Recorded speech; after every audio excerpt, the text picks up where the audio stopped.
this past week to support our friends and allies. You've served on the National Security Council. That trade surpluses are good for American economy and the United States as a whole?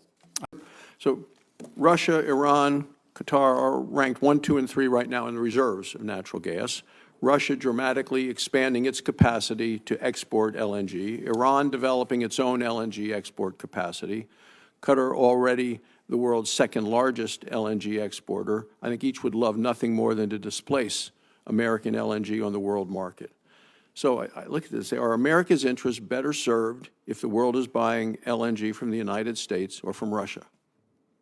So better served by LNG from the United States than these other countries. And are interests better served if they're buying, the world is buying it from the United States or Iran?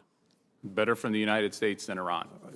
So Russia continues its brutal war in Ukraine. We're debating now on the floor of the United States Senate aid. Iran's proxies are waging a terrorist campaign against Israel. We're debating that aid as well. U.S. troops are working across the Middle East. Americans are not only sacrificing their money, but lives of their sons and daughters, as we just saw this past week, to support our friends and allies. You've served on the National Security Council.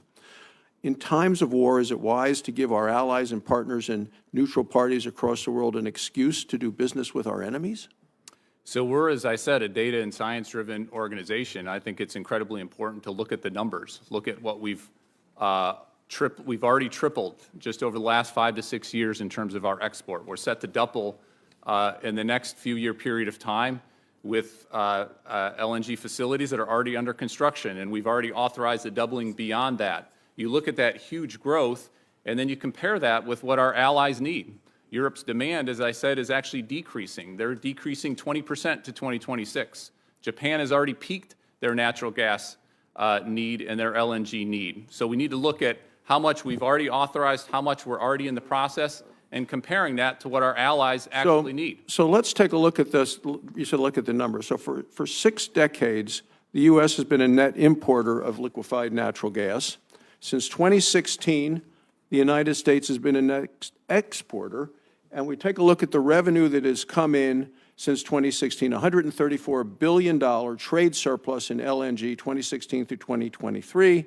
Would you agree that trade surpluses are good for American economy and the United States as a whole?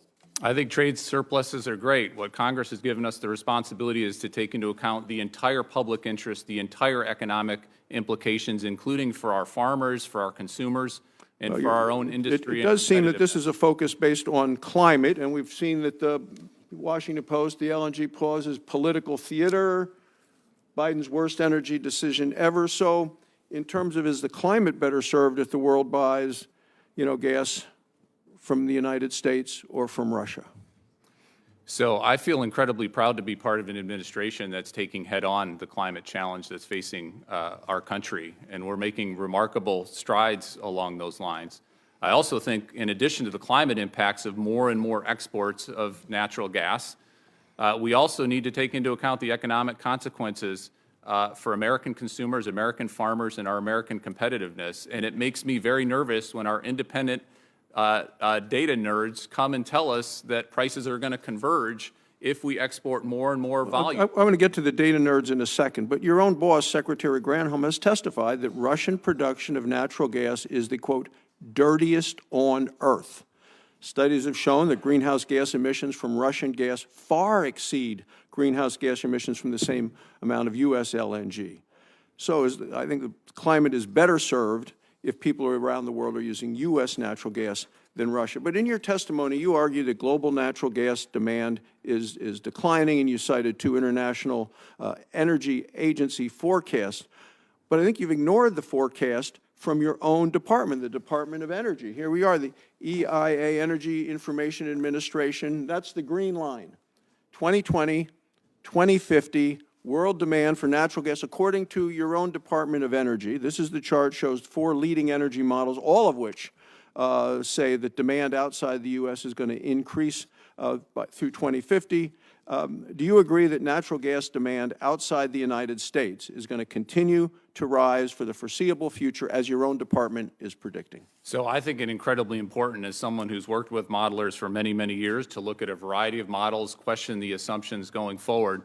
I'm struck that if you look at where the International Energy Agency, and I served as the deputy to that organization and know some of the modelers who are working there, for the first time ever, their projections for overall demand across the world, including in the U.S., natural gas demand will peak this decade.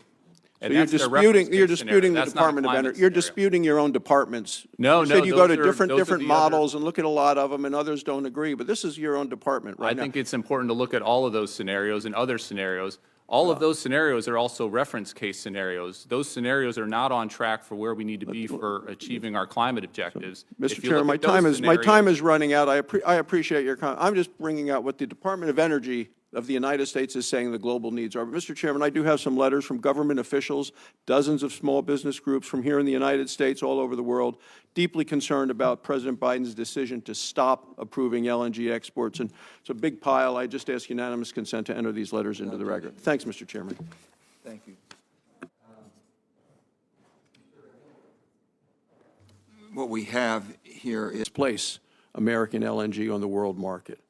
So I look at this and say, are American You look at that huge growth, and then you compare that with what our allies need.